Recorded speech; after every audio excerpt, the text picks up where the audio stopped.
Hi, I wanted to speak a little bit about Robert Browning as you are writing an essay on one of his poems. Robert Browning is known for using what's called dramatic monologue.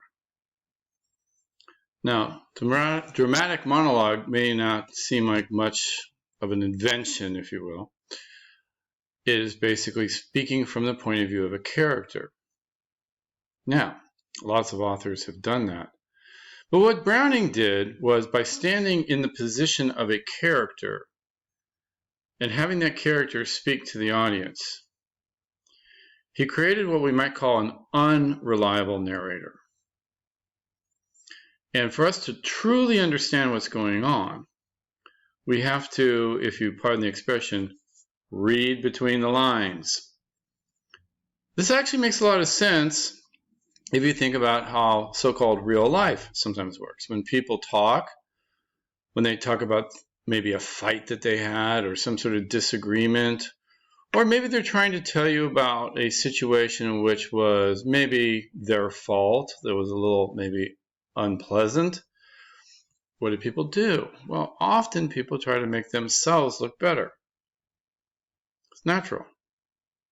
They may present the argument in a loaded fashion so that they look like the winner right away, or whatever conflict was going on.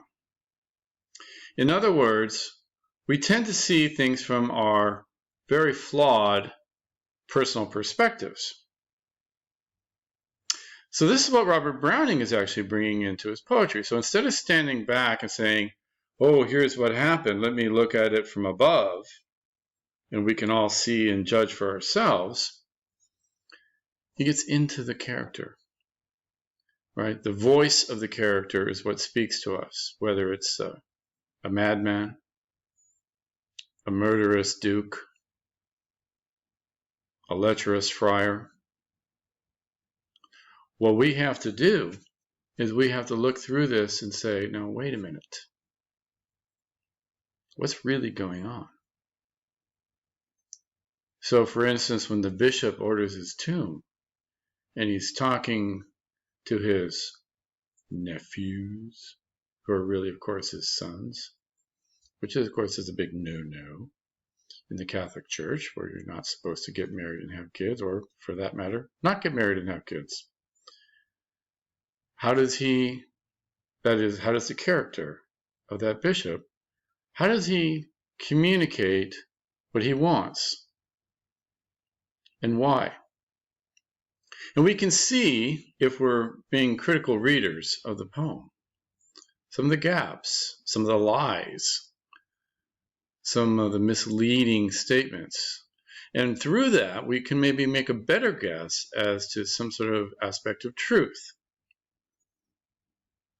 When the friar is out about town in the red light district and he gets caught by the police after curfew time, what does he talk about? It's interesting to me because it connects very much to how people in ordinary life often interact. We tell somebody about a fight we maybe had with our wife or husband, boyfriend, girlfriend, and we couch that fight or disagreement or argument, whatever it might be, in such a way as to make ourselves look good. If you have a disagreement with your landlord, clearly the landlord is totally at fault, right? And if you commit homicide, you probably had a good reason, right?